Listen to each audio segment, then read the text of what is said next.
Police స్టేషన్లో SI సెల్లో మాట్లాడుకుంటూ రాజు దగ్గరికి వచ్చాడు. ఏయ్, కాకులు ఎక్కడున్నాయి? కాకులా? ఏ కాకులు? రేయ్, మధ్యాహ్నం పూట తీసుకువెళ్ళి మళ్ళీ తీసుకురావడానికి కూడా బద్ధకమేంట్రా? సోమరిపోతా. భగవద్గీత మీద ప్రమాణం చేసి అంతా నిజమే చెప్తున్నాను, అబద్ధం చెప్పను. ప్రమాణాలు కాదు, నిజం కావాలి నాకు. సత్యప్రమాణంగా నేను ఆ కాకుల పంజరాన్ని విచిత్ర థియేటర్ వెనకాలుండే వంతెన మీద వదిలొచ్చాను. అయితే ఒక పని చెయ్యి, నువ్వు నిజం చెప్పినా అబద్ధం చెప్పినా నీకుండే బద్ధకం రోగం వదిలించక తప్పదు. కాబట్టి నేను మళ్ళీ వచ్చేంత వరకు బయటంతా శుభ్రం చెయ్యి అనగానే ఒక కానిస్టేబుల్ చీపురు కట్ట తీసుకొచ్చాడు. దాంతో ఊడవడం మొదలుపెట్టాడు రాజు. ఇక్కడ రాజు ఊడుస్తున్న సమయంలో వంతెన కింద బాబాయ్తో కాంటాక్ట్ చేయడానికి ప్రయత్నిస్తున్నాడు చింటూ. బాబాయ్, బాబాయ్, ఎక్కడున్నారు మీరంతా? బాబాయ్ తనకి కనెక్ట్ కాకపోవడంతో పిన్నితో మాట్లాడడానికి ట్రై చేయడం మొదలుపెట్టాడు. అలా ఎంతసేపు ప్రయత్నించినా ఎవ్వరూ కనెక్ట్ అవ్వలేదు. దాంతో చింటూకి చాలా ఆందోళన కలిగింది. ఎస్ బాబాయ్, యు ఆర్ ఇన్ డేంజర్. కానీ నేను ఆ విషయాన్ని గుర్తించలేకపోయాను. నువ్వు డేంజర్ డేంజర్ అంటూ మీ పరిస్థితి గురించి చెప్పావు. కానీ నా పరిస్థితిని చూసి నన్ను హెచ్చరిస్తున్నావేమో అనుకున్నాను.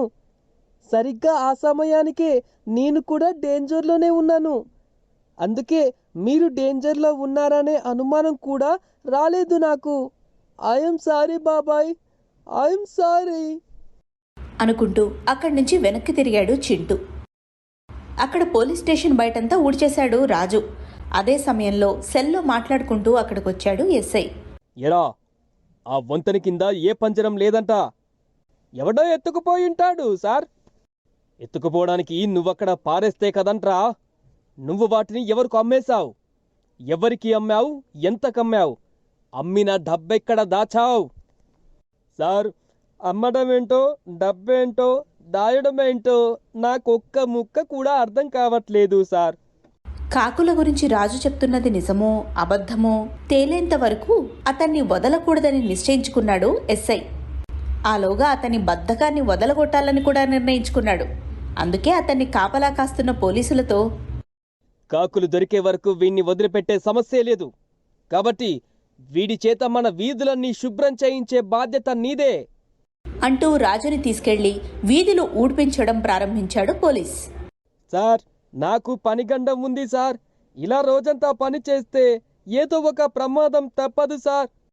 పిచ్చోడా, నీ చేత పని చేయించకపోతే ఎస్ఐ గారి చేతిలో నాకు ప్రమాదం తప్పదు. పని కానివ్వు. వెంటనే ఏడుపు పాట పాడుకుంటూ ఊడవడం మొదలుపెట్టాడు రాజు. అక్కడ చింటూ నీరసంగా ఇంటికొచ్చాడు. అతను కాకుల గురించే వెళ్లి ఉంటాడని ఊహించింది మాధవి. అవి దొరకలేదని నువ్వేం బాధపడద్దు. మన ఎస్ఐ అంకుల్కి చెప్పాను. ఆ రాజుగాడిని పట్టుకుని నిజం కక్కించి మన కాకుల్ని మనకి తెచ్చేస్తారు. మన కాకుల్ని వంతెన కింద పడేశాడు రాజు. కానీ అవిప్పుడు అక్కడ లేవు. ఏదో పెద్ద డేంజర్లో ఉన్నాయి. మరి నువ్వు వాటితో మాట్లాడలేకపోయావా? మాట్లాడుతుండగానే కనెక్టివిటీ తెగిపోయింది. నేను ట్రై చేస్తానుండు అంటూ బాబాయ్, పిన్ని, క్రోలతో మాట్లాడడానికి ప్రయత్నం చేసింది. ఎంత పిలిచినా అవేవి పలకడం లేదు. ఏం చేయాలో అర్థం కావడం లేదు. ఆ రాత్రి చింటూ తన గదిలో పడుకున్నాడన్న మాటే గాని నిద్ర రావడం లేదు. అందుకే కిటికీలోంచి బయటికి చూస్తూ కూర్చున్నాడు. నిండు పున్నమి చంద్రుడు ఆకాశంలో వెన్నెల కురుస్తున్నాడు. ఆ వెన్నెల్లో చూస్తూ ఉండగా చింటూకి గద్ద గుర్తొచ్చింది. కరెక్ట్, ఇదంతా ఆ గద్ద చేసిన పనే అయి ఉంటుంది. ఎందుకంటే పంజరంతో సహా గాల్లో తేలిపోతున్నామని చెప్పాడు బాబాయ్. ఆ కాకులకి అంత బరువైన పంజరాన్ని ఎగురేసుకుపోయేంత శక్తి లేదు. ఆ గద్ద మామూలు గద్ద కాదు. దానికెన్నో శక్తులున్నట్టు కనిపిస్తుంది. లేకపోతే ఏకంగా ఉల్కనే ముక్కున కరుచుకొని రాగలదా? ఆ పింటూకి దొరికింది ఆ గద్ద పడేసిన మెటరాయిడేగా. అనుమానం లేదు. ఆ గద్దే ఎగిరేసుకుపోయి ఉంటుంది కాకుల్ని. దానికి మొదట్నుంచి ఆ కాకుల మీదే కన్ను అనుకుంటూ గద్ద కోసం పద్మాసనంలో కూర్చుని ధ్యానం చేయడం ప్రారంభించాడు. మిత్రమా, నా మాట వినుమా, మా బాధ కనుమా. మిత్రమా, కాకి జాడ చెప్పుమా ఎన్నిసార్లు పిలిచినా, ఎన్ని రకాలుగా తలచినా గద్ద నుంచి ఎటువంటి స్పందన లేదు.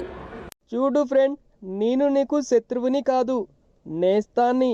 అందుకే నీకు దెబ్బలు తగలకుండా కాపాడడం కోసమే లైట్ ఆర్పేశాను గాని నా కోసం కాదు. నన్ను కాపాడడానికి గ్లాస్ విండో ఉంది, నువ్వు దాన్ని కూడా పగలగొట్టాలని చూసావు. అది పగిలితే నీ వల్ల నాకెంతో అపాయమో, గాజు పెంకుల వల్ల నీకు అంతే అపాయం. నాకు నా అపాయం గురించి తెలుసు, నీకు ఎదురయ్యే అపాయం గురించి నీకు తెలియదు. అందుకే లైట్లు ఆర్పేశాను. అర్థం చేసుకో మిత్రమా అంటూ మళ్ళీ ధ్యానం చేయసాగాడు. అలా ధ్యానం చేస్తే మనం కోరుకున్నవి లభించకపోవచ్చు, కానీ మనకి లభించేవి మాత్రం మనకి పనికొచ్చేవి అయి ఉంటాయని తాతయ్య ఎన్నోసార్లు చెప్పేవారు. అందుకే గద్దని ఏమీ కోరుకోకుండా ధ్యానం చేయసాగాడు. దాంతో చింటూకి కాకులు ఏమయ్యాయో అనే ఆందోళన తగ్గిపోయింది. బాబాయ్, పిన్ని, క్రో, మీకేమీ కాదు, ఆ నమ్మకం నాకుంది. ఎప్పుడో ఒకప్పుడు మీరు నాకు తప్పకుండా కనెక్ట్ అవుతారు. నా మాటలు మీ చెవులకు వినపడకపోవచ్చు, కానీ మీకు వినిపిస్తాయి. గుడ్ నైట్ ఫ్రెండ్స్ అంటూ కళ్ళు ముఖం తుడుచుకుని పడుకున్నాడు. వెంటనే చింటూకి నిద్ర పట్టేసింది. కానీ రాజుకి మాత్రం నిద్ర అనేదే లేదు. సార్, ఇంకా ఎన్ని వీధులు ఊడ్చాలి? మన పోలీస్ స్టేషన్ ఏరియాలో వీధులన్నీ శుభ్రం చేయాలి. నేనింత కష్టపడి తుడిచిన దాకా ఉండి ఎవరైనా మళ్ళీ చెత్తా చెదరం వేస్తే మళ్ళీ తుడుస్తావు అంతే. సార్, నిజంగా ఆ కాకుల్ని నేనేం అమ్మలేదు సార్, అమ్మతోడు సార్. వాటిన విచిత్ర థియేటర్ కిందే పడేశాను సార్. అవన్నీ నాకు అనవసరం. నా అవసరం ఒకటే, నీతో ఊర్పించడం. ఊడువు ఊడువు, చూడు చూడు ముందు చూడు, ఊడు ఊడు వీధులుడు అని పాడుకుంటూ ఊడుస్తూ ఉంటే అతని చీపురు అరిగిపోయి 3 అడుగులు ఉండాల్సింది కాస్త 6 అడుగు చీపురు అయిపోయింది. పాపం రాజు బద్ధకానికి రారాజు. క్రేజీ క్రేజీ లేజీ కింగ్ నడుం పడేలాగా ఊడుస్తూనే ఉన్నాడు. మరునాటి ఉదయం ముని తన పంజరంలో మౌనంగా కూర్చొనుంది. ముని, నువ్వు మౌనంగా ఉంటే బాగుంటుంది, కానీ నువ్వు చాలా బాధగా ఉదాసీనంగా ఉంటున్నావు. స్నేహితులు కనపడకపోతే ఎవరికైనా బాధగానే ఉంటుంది. వాళ్ళ గురించి మేం పట్టించుకోకపోతే నువ్వు బాధపడాలి. తినకపోతే నీరసం వస్తుందే తప్ప ఆ ముగ్గురు రారు. వాళ్ళొచ్చాక మాట్లాడడానికి నోరు లేకపోయినా ఆడుకోవడానికైనా శక్తి ఉండాలిగా. అందుకైనా తిను మిత్రమా. ఎన్ని రకాలుగా చెప్పినా ముని ఒక్కటంటే ఒక్క గింజ కూడా ముట్టలేదు. ముని చేత గింజలు ఎలా తినిపించాలో అర్థం కాక బిక్కమొహం వేశాడు చింటూ.